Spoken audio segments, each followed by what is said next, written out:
विचारों से अवगत होते हैं और जहां हम समाज और न्याय और समानता की उन आवाजों को मंच देते हैं जिन्होंने इतिहास की दिशा बदल दी है। आज की इस एक्सक्लूसिव बातचीत में हम बात करने वाले हैं एक ऐसे महानायक की जिन्हें पूरी दुनिया नेशनलिज्म के पिता, समता के शिल्पकार और दक्षिण भारत में बहुजन चेतना के प्रकाश स्तंभ के रूप में जानती है। ईवी रामास्वामी पेरियार। पेरियार ने जीवन भर सिर्फ एक लड़ाई लड़ी, अंधविश्वास के खिलाफ, जातिवाद के खिलाफ और मनुष्य की बराबरी के लिए। उन्होंने कहा था, सच्चा धर्म है मानवता, बाकी सब सत्ता का खेल है। आज की बातचीत में हम समझेंगे पेरियार का आंदोलन इतना प्रभावशाली क्यों था, उत्तर भारत में उनके विचारों की जरूरत क्यों बढ़ रही है और बहुजन समाज उनके संघर्ष से क्या सीख सकता है। शुरू करने से पहले दोस्तों चैनल को लाइक, शेयर और सब्सक्राइब जरूर करें। कमेंट में लिखें आप पेरियार के किस विचार से सबसे अधिक सहमत है।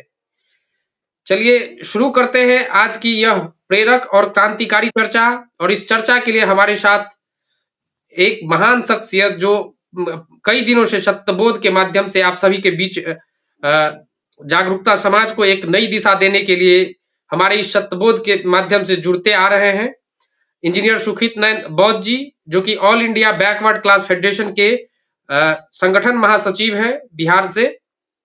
तो बौद्ध जी आपका स्वागत है सर। केशव कांति जी, आपका और आपके इस चैनल को देखने वाले तमाम लोगों को मैं दिल की गहराई से जय संविधान, नमो बुद्धाय से उनका भी स्वागत करता हूं, धन्यवाद करता हूं। वो सब इस कार्यक्रम को अनवरत देख रहे हैं और आपके इस मुहिम को, सत्य के बोध को आगे बढ़ा रहे हैं, इसके लिए उनको बहुत बहुत धन्यवाद। जी केशव कांति जी। सर पेरियार साहब के बारे में जो आगे बढ़ने से पहले हम उनके जीवन के बारे में कुछ आपके माध्यम से हम अपने दर्शकों को बताना चाहेंगे कि उनकी जीवन संघर्ष क्या था और उनकी जीवनी के बारे में यदि आप उस पर प्रकाश डालें तो हमारे दर्शक समझ पाएंगे कि आखिर इरोड वेंकट नायकर रामास्वामी पेरियार कौन थे।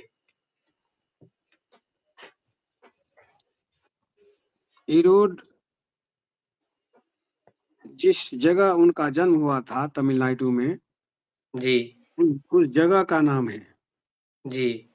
और दक्षिण भारत में प्रायः नाम जब किसी का आता रहा है तो या तो उनके पिताजी का, पूर्वजों का जो टाइटल रहता है वो भी उनके नाम में जुड़ता रहा है, जगह का नाम जुड़ता रहा है। इसी क्रम में इरोड शब्द भी उनके नाम से जुड़ा है। ये मूलतः तमिलनाडु के रहने वाले थे और वो एक मध्यम वर्गीय परिवार में इनका जन्म होता है।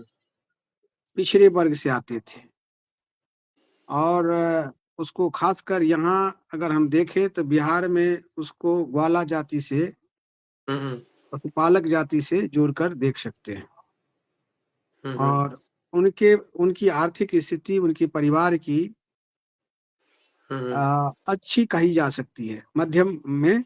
और उनके परिवार में उनके पिताजी बिजनेस भी किया करते थे, पशुपालक तो थे ही, भेड़ गाय ये सब रखने के साथ साथ वे बिजनेस किया करते थे। तो एक तरह से ठीक ठाक स्थिति था, लेकिन क्योंकि उनका परिवार अपने आप में एक जो है मजबूत परिवार था, तो उस परिवार में प्रायः एरिया के लोग और खासकर जो धार्मिक लोग, ये लोग भी वहां पर आया जाया करते थे। पुजारी, पंडित, ब्राह्मण का भी आवागमन वहां उनके यहाँ तक होता था। लेकिन उस क्रम में जब कभी भी ब्राह्मणों के द्वारा, पुरोहितों के द्वारा कोई बात ऐसी कही जाती थी जिनको इनका तार्किक ब्रेन, वैज्ञानिक सोच वाला जो ब्रेन था, बाल्यावस्था में ही उसका काउंटर कर दिया करता था कि नहीं, ये तो असमानता पैदा करने वाली है या यह झूठ पर आधारित है, जिसके कारण इन को अपने परिवार का कोपभाजन भी बनना पड़ा और इनकी प्रारंभिक शिक्षा जो है, जो हो रही थी, उसमें भी बाधा पड़ा। इनको स्कूल कुछ समय के लिए से भी इनको हाथ धोना पड़ा और इस तरह से इनका यह क्रियाकलाप शुरू होता है और इसी क्रम में इनकी जो है यह जो प्रश्न करने का इनमें था तर्क पर आधारित, उसके चलते इनको लोग, इनके पिताजी समझे कि जब इनको हम शादी कर देंगे, एक बंधन में आएगा, पारिवारिक जीवन जिएगा, तो हो सकता है कि इसका ये आचरण सुधर जाए, वो सही जगह पर आ जाए। किंतु वहां आने के बाद भी और फिर आगे दोबारा जब ये शिक्षा ग्रहण के दिशा में आगे बढ़ते हैं और फिर जो है इनमें और ये शक्ति और बढ़ती चली गई। स्कूल में जब एक बार एक बच्चे को मतलब सभी बच्चों के साथ में बिठाकर अलग से पढ़ाया जा रहा था बरामदे पर, इनके द्वारा शिक्षक से प्रश्न किया गया कि आखिर इसको क्यों अलग से पढ़ाया जा रहा है, और जिससे शिक्षक लोग असहज हो गए थे कि शिक्षा जब सबके लिए एक ही शिक्षा पढ़ाई जानी है और शिक्षा बराबरी देता है, तो आपके द्वारा इसको क्यों बरामदे पर अलग करके पढ़ाया जा रहा है। तो इनमें ये जो है क्वेश्चन करने का जो गुण था, वो एक तरह से जन्मजात समझिए, और ये कहते थे कि जब तुम प्रश्न पढ़ोगे, प्रश्न करना सीख जाओगे, तो फिर तुम आजादी प्राप्त कर लोगे, सभी तरह का आजादी, चाहे वो सामाजिक है, आर्थिक है, राजनीतिक है, मतलब गुलामी से मुक्ति का ये मानते थे। और जब इनको भी परिवार से जब असहयोग मिला, ये निकल के बनारस में भी आए, यहाँ भी आए, और इस क्रम में इनको यहाँ भी भेदभाव झेलना पड़ा। ऐसा हुआ कि जब तमिलनाडु के रहने वाले थे, बनारस आए, और इनका परिवार पूर्ण रूप से धार्मिक था, ये धर्म में इनकी भी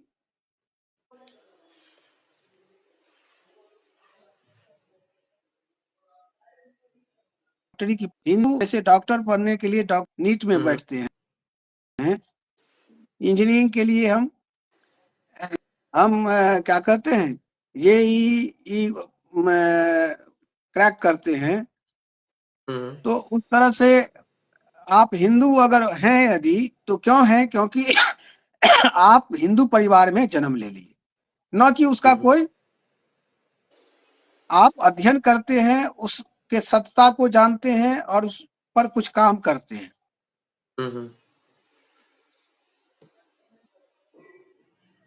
में धार्मिक थे, लेकिन कोई उस समय जो इनमें एक अंदर से प्रवृत्ति थी, वही प्रवृत्ति इनको आगे बढ़ाते चला गया। और वहां से जब परिवार असहयोग करता है, फिर इस सब को जानने के ख्याल से जब उत्तर भारत आते हैं, तो बनारस में जहाँ कहीं भी मंदिर होता था, तो वहां पर लंगर या इस तरह का माने क्या कहते हैं, प्रसादी का ये सब होता है, भोजन भात का व्यवस्था रहता है। तो ये भी जब उसमें जाते हैं, तो इनसे जाति पूछी गई, तो जब असली जाति कि हम ग्वाला हैं, गरेरिया हैं, इस तरह से बोला गया, तो इनको कहा कि भाई नहीं, तुम इस लायक नहीं हो, जनेऊ देखा गया कि जनेऊ है कि नहीं। तो इनके नजर में आया कि भाई ये तो हम निकले थे कि धर्म बहुत अच्छा चीज होता है, लेकिन यहाँ तो फिर हमारी मुक्ति कैसे होगी, हमारा क्या दोष था कि हम जहाँ जन्म लिए, तो हम अब फिर जो है उसके बराबर कैसे खड़ा होंगे। हमको भी भूख लगा हुआ है, भूख सबको लगेगा, लेकिन ये चीज उसमें कैसे हो गया।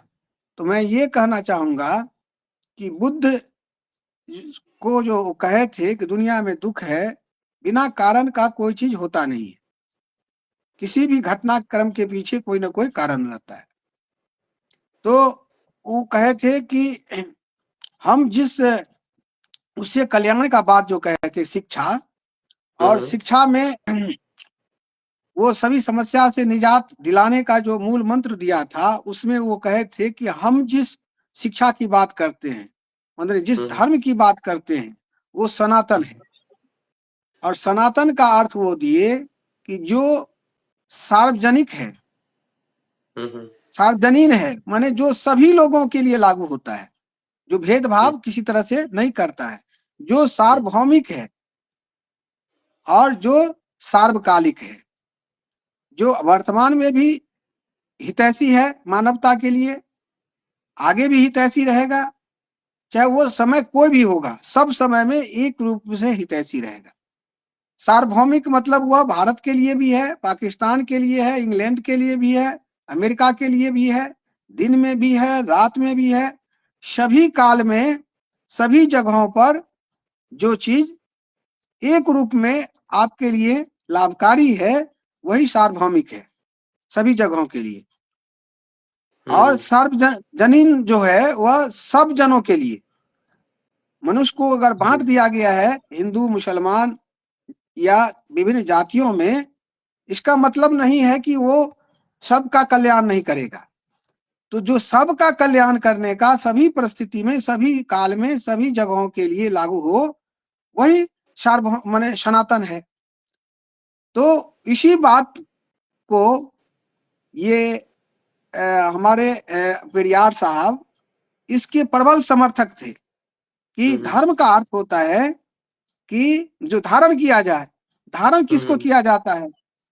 तो आप कुछ भी धारण करते हैं जो आपके फायदे के लिए रहता है,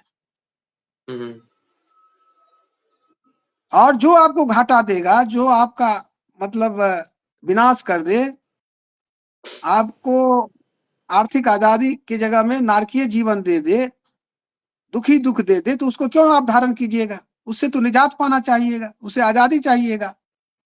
तो इस भाव को ये उनकी दिल में ये बात आ गई थी। तो उस समय में जब आजादी का आंदोलन चल रहा था, तो मूलतः हम नायकों के नायक समझते हैं। वो इतने बड़े आजादी के पक्षधर थे। तो उस समय में आजादी का जो आंदोलन चल रहा था, उसमें वो सोचे कि शुरुआत में कि इससे हम जो चाह रहे हैं उससे मुक्ति मिल जाएगा। तो वो 1919 में वो कांग्रेस पार्टी से जुड़े, इसलिए कि गांधी के नेतृत्व में उस समय में गांधी तब तक लीड कर रहे थे कांग्रेस पार्टी को। तो उनको लगा कि भाई हम भी इसमें जुड़कर हम आजादी दिलाएंगे। लेकिन जब वहां जाते हैं तो उनको एक दलित कार्यकर्ता बनारस के अधिवेशन में कहा कि भाई सर, हम लोग जिसमें आए हैं तो हमको जो माने हमारे साथ तो दूजा भाव किया जाता है। हमको खाना देने का या उसमें कुछ बात रखने का, उस सब में हमारे साथ भेदभाव किया जाता है, जबकि हम लोग आजादी की लड़ाई लड़ रहे हैं। तो कहे कि तब तो ये जो है माने बिल्कुल गलत है। तब हम इसमें इस आजादी को लेकर क्या करेंगे? हम किसकी लड़ाई? ये जो आजादी की लड़ाई है, इसका मतलब इसमें भी षड्यंत्र है। अंग्रेज जो कुछ भी दिया और अभी तक जो कुछ हमको मिला, हम पढ़ने के स्थिति में आए, हमारे लिए स्कूल खोल दिया और मैंने हमको रोजगार विभिन्न सेना में या विभिन्न जगह पर शिक्षक के रूप में शिक्षा पाने के बाद लोग रोजगार भी उनको मिलना शुरू हो गया और न्याय भी मिलना। शिक्षा, रोजगार और न्याय, ये तीनों चीज अंग्रेज रेगुलेटिंग एक्ट लाया। एक अपराध के लिए एक जैसा दंड, फिर शिक्षा का दरवाजा खोला, फिर रोजगार भी देना शुरू किया। तो ये उस समय समझ गए कि नहीं भाई, ये जो है सही मायने में आजादी का मतलब ही लोगों का दूसरा है, कांग्रेस पार्टी का। तो इस तरह से वो उस समय में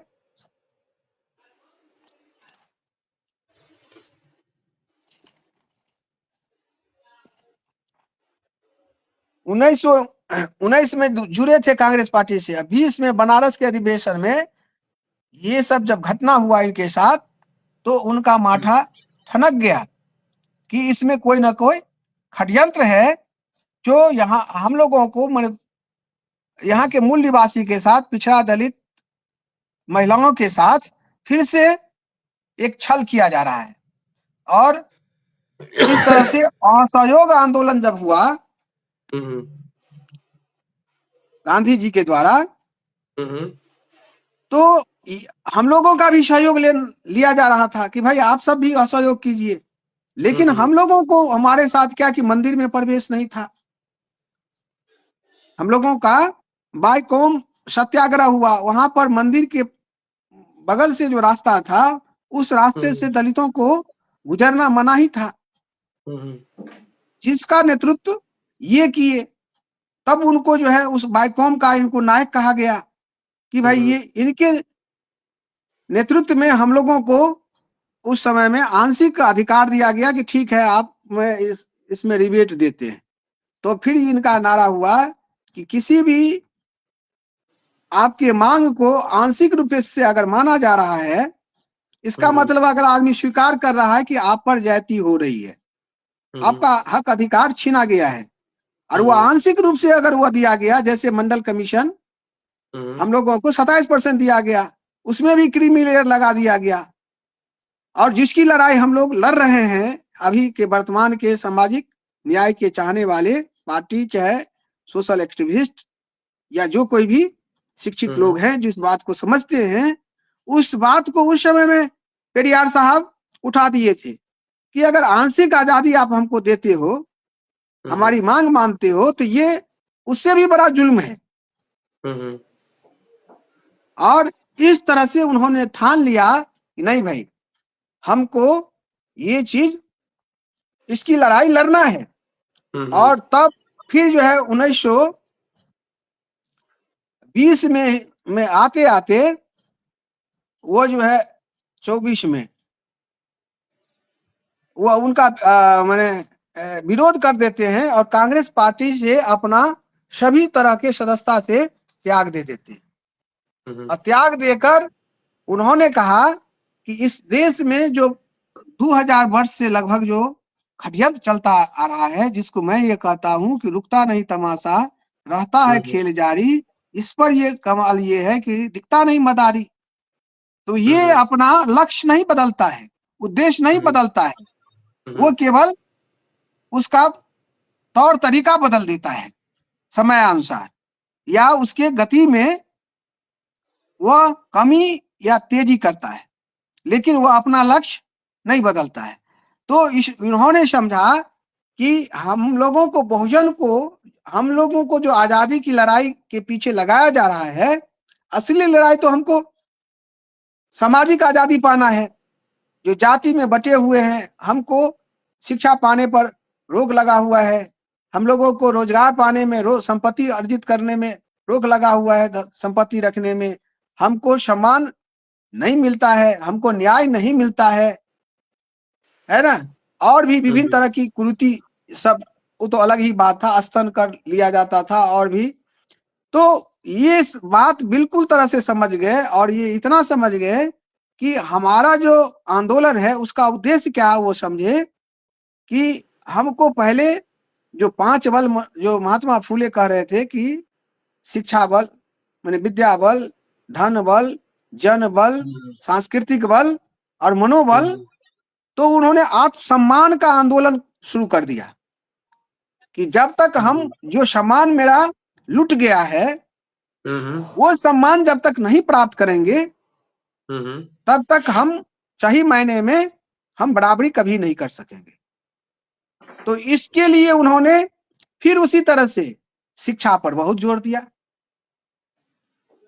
नारी सशक्तिकरण के लिए उन्होंने नारी को कहते थे कि एक अगर महिला पढ़ लेती है तो पूरा परिवार को पढ़ा लेने की क्षमता रखेगा। तो महिला के सशक्तिकरण पर, उसको जो है परिवार में हिस्सेदारी दिलाने पर, मतलब जो पति के संपत्ति में और पिता के संपत्ति में, संपत्ति को भी माने संपत्ति का अधिकारी माना जाए, इस दिशा में दलितों का जो माने बहुत खराब स्थिति था, दयनीय स्थिति, उसको मुख्य धारा में लाने के लिए जो जिस लड़ाई को आगे चलकर ये माने संविधान में लाए हैं, जिन बातों को अंबेडकर साहब, ये सभी इस तरह की सभी लड़ाई, और दोनों में बहुत फर्क नहीं था। दोनों कितने तरह के जो है सम्मेलन एक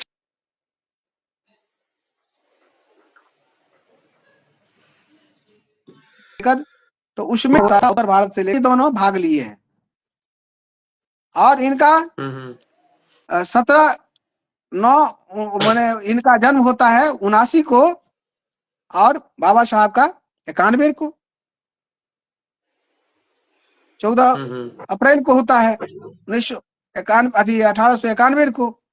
तो बहुत अंतर नहीं रहा है। आगे आकर दोनों एक दूसरे को काफी मदद पहुंचा रहे थे, और दोनों जो है बुद्ध का जो समता, स्वतंत्रता, बंधुत्व और न्याय की बात थी, उसको आगे बढ़ाने के लिए जीवन माने जीवन प्रयास करते रहे। इसमें ये उद्देश्य बनाए कि भाई ये जो कांग्रेस पार्टी बनाया है, वो जो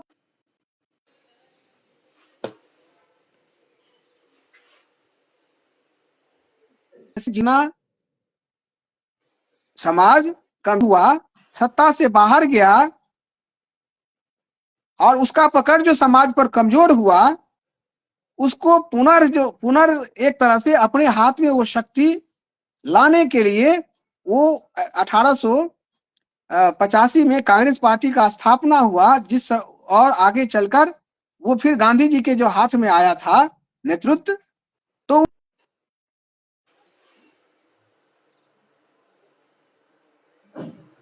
पार्टी करना चाहते हैं।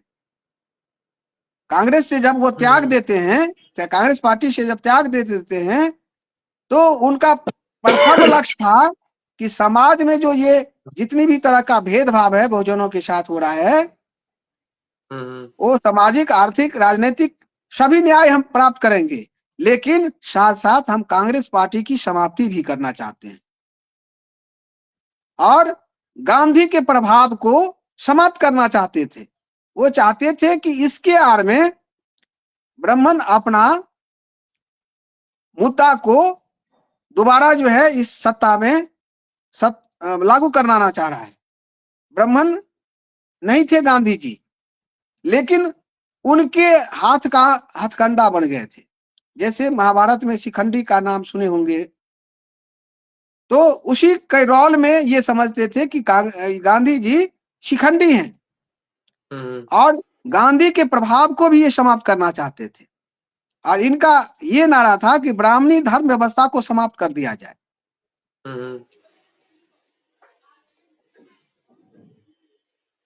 तो इनका एक ये भी था, और जाति व्यवस्था जो था, जो भेदभाव पर आधारित, जिसमें एक जाति को ऊंचा, उसके नीचे फिर दूसरा जात, माने सीढ़ी नुमा व्यवस्था, इसको भी वे समाप्त करना चाहते थे। और इस व्यवस्था को जो बनाए थे उसका ये कट्टर विरोधी थे, कि कह रहे थे कि ये अपने कुछ लोगों के स्वार्थ में ये व्यवस्था बनाई गई है, इससे मानवता का कभी कल्याण नहीं होगा। और भगवान को जो बनाया गया था, भाग्य भगवान जो इस सृष्टि को चला रहा है, इसको ये बिल्कुल नकार दिए। इनका कहना था कि धूर्त लोगों के द्वारा भगवान को एक टूल्स के रूप में, हथियार के रूप में यूज किया गया है, बनाया गया है, और उसमें सहयोगी के रूप में जो प्रभावी लोग हैं, मतलब बैड एलिमेंट्स है, उसका सहयोग लेकर चालाक लोग, इसको अनपढ़ और गंवार लोगों को, कमजोर लोगों के ऊपर इस व्यवस्था को थोप दिया गया है, और इसके चलते बहुजनों का सत्यानाश हो रहा है। ये इनका मुख्य कहना था।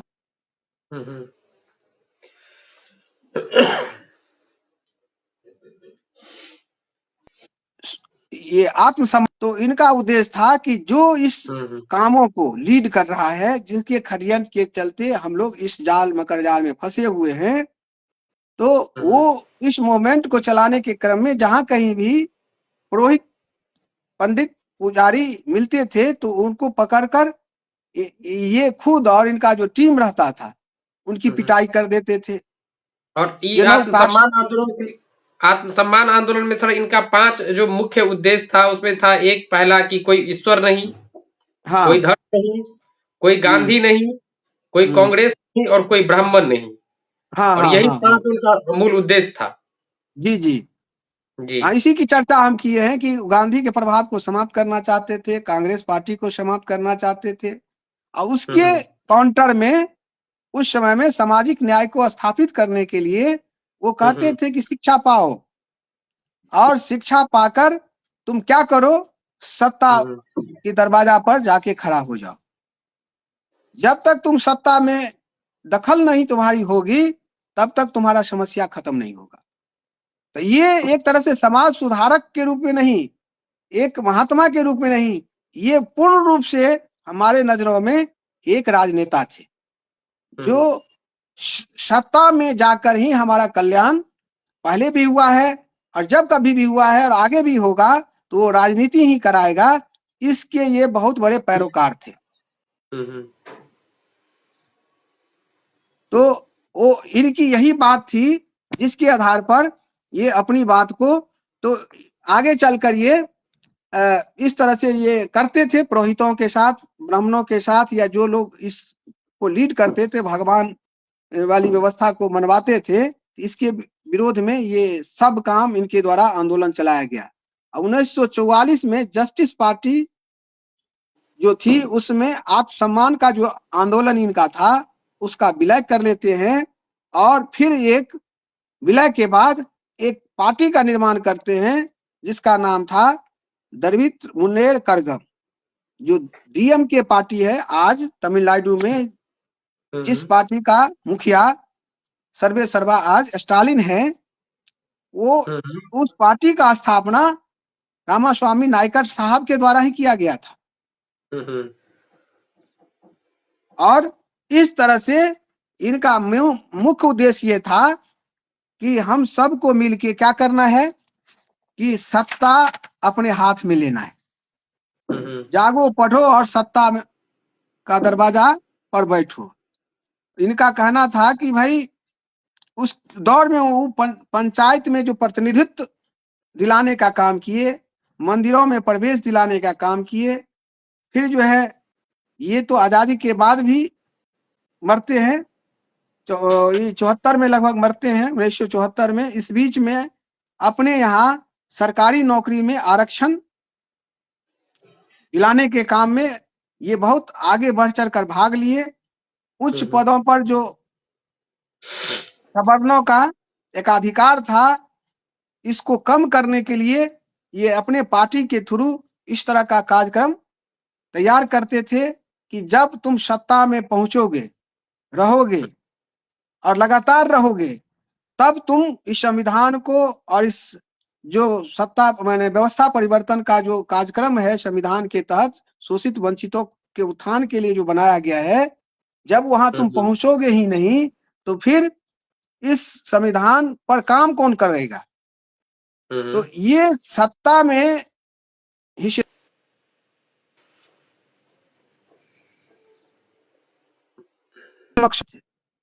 अगर आप दिशा में कोई कार्यक्रम नहीं करते हैं तो उसको ये नहीं मानते थे।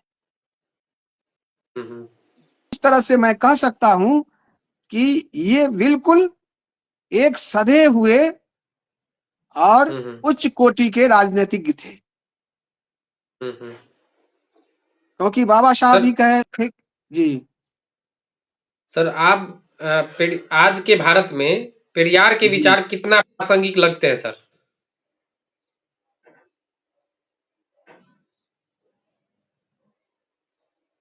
करने पर ना लोग नहीं करे, जिनके लिए इतना वो कर गए अपने समय में, उनके विचार को अगर हम सब आगे नहीं बढ़ाते हैं तो फिर क्या।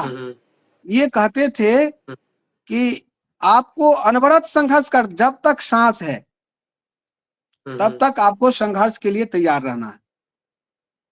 ये जब 24 सितंबर को इनका देहांत होता है तो दिसंबर को 24 दिसंबर को, और 23 दिसंबर को मद्रास में इनका भाषण होता है, और उस भाषण में लाखों लोग जमा होते हैं शोषित समाज के, जिसमें दलित, पिछड़ा, अल्पसंख्यक, सभी के सभी लोग उसमें जमा होते हैं।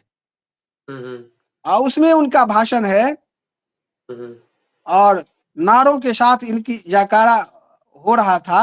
ये उसमें कहते हैं एक दिन मरने से पहले, सांस रुकने से पहले, कि जब तक हमारी सांस रुक नहीं जाती है तब तक हमको अपने सामाजिक न्याय के लिए लड़ना चाहिए, संघर्ष करना चाहिए। किसी एक आदमी अगर करता है तो उससे आपको सामाजिक न्याय नहीं मिलेगा।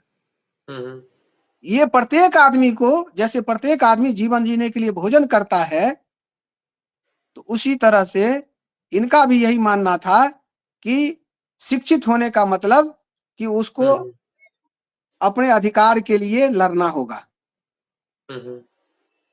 सर अच्छा, आपको ऐसा नहीं लग रहा है कि सर आज के दौर में भी हमारे देश में फिर से जो है लोग अंधविश्वास और सामाजिक विभाजन की ओर बढ़ रहे हैं?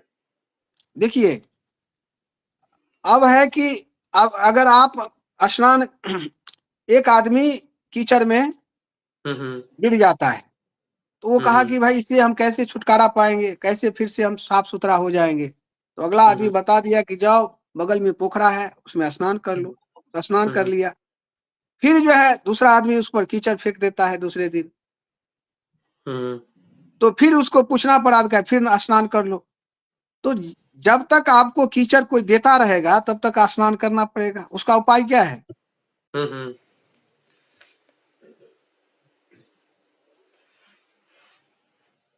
माने जब आपको मर्यादित जीवन जीना है और आपके पीछे कोई अगर लगा हुआ है आपको गुलाम बनने के लिए, आपका हक अधिकार कब्जाने के लिए, तो आपको भी उसके विरुद्ध लड़ने हमेशा आपको काम करता रहना पड़ेगा, अनवरत करना पड़ेगा। ये ऊर्जा चाहिए तो भोजन लेते हैं। इसी तरह से सर्वाइवल के लिए और उसके लिए एक बड़ा संकट है जो से सभी क्षेत्रों में शिक्षित भी है, अभियंत्रकारी भी है, पैतरेबाज भी है, बहुत बड़ा प्लानर भी है। तो आपको भी उसके लिए संघर्षरत रहना पड़ेगा। अगर नहीं रहते हैं या फिर अगला जनरेशन नहीं रहता है, सो जाएगा, तो वो तो फिर जो है मिटिया मेट हो जाएगा ये व्यवस्था। अब फिर जीरो पर आ जाएंगे, शिखर से फिर जीरो पर सांप सीढ़ी।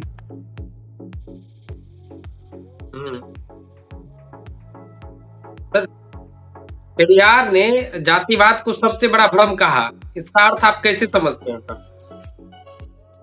और जबकि आज भी सर अगर देखा जाए तो हमारे समाज में सर जाति के प्रति सर जो लोगों का जो लगाव, जाति नहीं छोड़ने की जो बात आ रही है, तो सर जो आज भी हमारे समाज में किस तरह सर हमारे समाज को जाति के प्रति जो भ्रम है, उस भ्रम को तोड़ने के लिए क्या करना चाहिए और पेरियार से क्या सीख लेनी चाहिए? पेरियार जी से सीख यही लेना चाहिए कि आज दक्षिण भारत में तमिलनाडु अगर अग्रणी राज्य है सब क्षेत्रों में, हम लोग वहां पर सत्ता में है, तो क्यों वहां पर है? क्यों वह वहां का नागरिक माने पिछड़ा दलित भी हम लोगों के तुलना में मर्यादित जीवन जी रहा है, आर्थिक आजादी के साथ जी रहा है, तुलनात्मक दृष्टि से हमसे आगे है, कारण वहां पर इस पर काम किया गया। और अगर हम लोग भी उनके बताए हुए रास्ते को अगर अपनाते हैं, यहाँ भी अगर इस व्यवस्था पर जब काम किया गया, वर्गीय चेतना पर काम किए, चाहे वो उन्हीं का अगला कड़ी समझिए पेरियार ललित सिंह यादव किए, फिर उसको आगे बढ़ाने का काम मानवर कांशीराम जी किए, तो वर्गीय चेतना हुआ। और यहाँ भी सत्ता में एक दलित जाति की, मतलब हमारी बहन मायावती भी सत्ता में 4-4 बार मुख्यमंत्री हुई। तो ये जागरूकता का प्रतिफल था। तो अगर हम सब इस पर काम करते हैं, सीख लेते हैं, जैसे हम अगर जाति में बंधे रहेंगे, तो अगर जाति में बंधे रहेंगे तो आप शूद्र होइएगा, छूत अछूत के रूप में जाने जाइएगा, आप अपने मौलिक अधिकार से वंचित रहिएगा।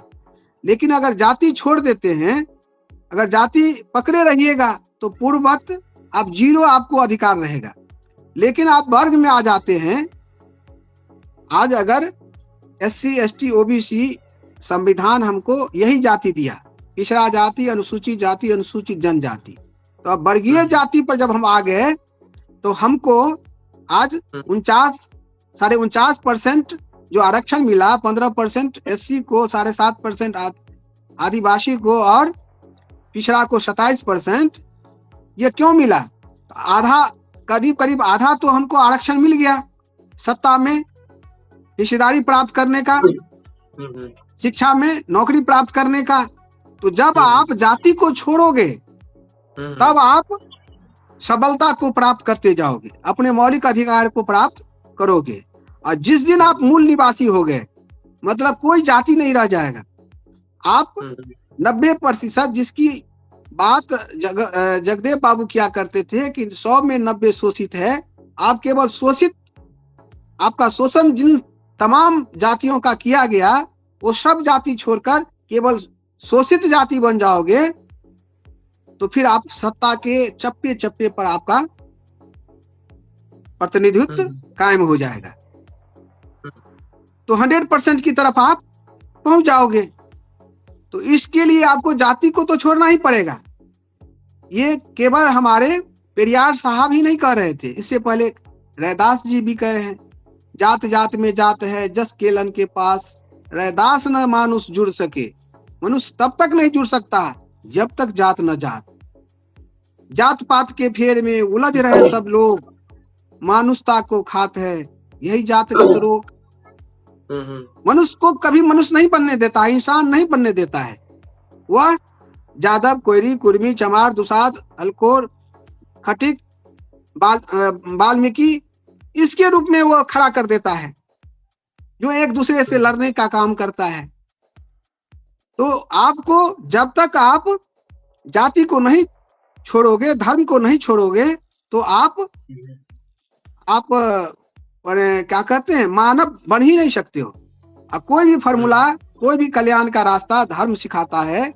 जो बुद्ध का, जो अभी हम शुरुआत में आपको बताए हैं कि बुद्ध कहे कि ये सनातन क्या है, सनातन वो है जो सार्वजनीन है, जो सार्वभौमिक है, और सार्वकालिक जो व्यवस्था हो वही जो है सनातन होता है। तो इसलिए आपको जाति छोड़ना पड़ेगा। सर, हम अपने दर्शकों को सर ये भी बताना चाहते हैं कि पेरियार की ही देन है कि जिस समय मंडल कमीशन पूरे देश में लागू हुआ, और जब उसी समय सर जो तमिलनाडु ने 69% आरक्षण की व्यवस्था, जो देश में पहला ऐसा राज्य है जहां पे जो 69% आरक्षण की व्यवस्था लागू करने में सफल रहा। और आज भी, जबकि आज भी बिहार जो है इस लड़ाई को लड़ने में जो नाकामयाब है, जातिगत जनगणना हो गई है बिहार में। तेजस्वी जी और नीतीश कुमार जी ने जो आरक्षण की सीमा बढ़ाने का जो वादा किया था बिहार के बहुजनों से, वो आज भी जो फलीभूत होते हुए नहीं दिख रहा है। जबकि इसे 1992-93 में ही जो मतलब पेरियार साहब के जो आंदोलन का ही जो देन था, जब उन्होंने जस्टिस पार्टी की जो रचना करी थी, और तब से जो उनके जो जातीय असमानता के खिलाफ वो जो लड़ाई लड़े, तब से उसी आंदोलन की जो देन रही है कि 1992 में जो जाके तमिलनाडु में 69% आरक्षण जो लागू किया गया। आज मतलब जो खबरों में है कि सर MK स्टालिन ने मंदिर में भी जो आरक्षण की व्यवस्था लागू कर दी है। ये बहुत बड़ी बात है, बहुत बड़ी लड़ाई और बहुत बड़े संघर्ष का जो परिणाम है। और इसीलिए जो EV रामास्वामी जो नायकर पेरियार जी हैं, इनसे जो हमारे बहुजन समाज के सभी युवाओं को, यहाँ के जितने भी जो नागरिक हैं, उनको जो उनसे प्रेरणा लेते हुए अपने आप को एकजुट कर करके और अपने जो हक अधिकार की लड़ाई को जो है मतलब संवैधानिक रूप से जो लड़ने के लिए एकजुट होना ही होगा। और तभी जाकर के जो सफलता मिल सकती है। सही बात है केशव जी, आप जो सुझा रहे हैं उसी बात को हमने भी रखा है, और जी। इस सब बात को अब हम लोगों को किसी पेरियार साहब, महात्मा फूले साहब जी महाराज और मानवर कांसीराम जो कुछ भी काम किए इन क्षेत्रों पर हम सबों के लिए, बहुजनों के लिए, उस सब का एक दस्तावेजिक रूप है हम लोगों का संविधान। तो हम लोगों को इन तमाम महापुरुषों के सम्मान में इस संविधान को पढ़ना चाहिए, अपने घरों में रखना चाहिए, और जब पढ़ेंगे, रखेंगे, तो फिर हमारे समाज में प्रत्येक घरों में रखने का परिपाटी शुरू हो जाएगा। प्रत्येक क्रियाकलाप, कोई भी संस्कार हम करते हैं, गांव घर में कोई भी आयोजन करते हैं, वहां पर संविधान की ही सब लेनी चाहिए। संविधान को ही दूसरे लोगों को भेंट स्वरूप देना चाहिए। अगर इस सब दिशा में हम लोग काम करना शुरू कर दें तो निश्चित तौर पर ये बदलाव होते रहेगा, और हमारा समाज जगा हुआ अवस्था में जब रहेगा तो निश्चित तौर पर हम लोग जो चाह रहे हैं कि हमारे महापुरुषों का जो मिशन था वो सरजमीन पर 100% उतरे, वो जरूर उतरेगा। इसके लिए हम सबों को प्रण लेने की जरूरत है और इस पर काम करने की जरूरत है। जी। तो बहुत बहुत धन्यवाद सर आपका कि आपने अपना कीमती समय दिया हमारे इस सत्यबोध के जो खास कार्यक्रम है, जिसपे हम जो बहुजन नायक के बारे में जो अक्सर बात करते हैं, प्रतिदिन बात करते हैं। तो अगले दिन जो अगले किसी बहुजन नायक के बारे में हम लोग चर्चा करेंगे। तब तक के लिए जय भीम, जय संविधान आपको सर। और हम अपने दर्शकों से कहना चाहेंगे कि यह थी आज की ऐतिहासिक और विचार प्रेरक चर्चा। पेरियार का जीवन हमें यह सिखाता है कि सवाल पूछना देशभक्ति है और अन्याय के खिलाफ खड़ा होना सबसे बड़ा मानव धर्म। मानव धर्म है जी। अगर यह बातचीत आपके विचारों को छू गई हो तो इस वीडियो को अधिक से अधिक लोगों तक पहुंचाएं। जुड़े रहिए सत्यबुद्ध न्यूज के साथ, जहां सच ही समाज है और समाज ही सत्ता है। धन्यवाद। जय भीम, जय संविधान। जय संविधान।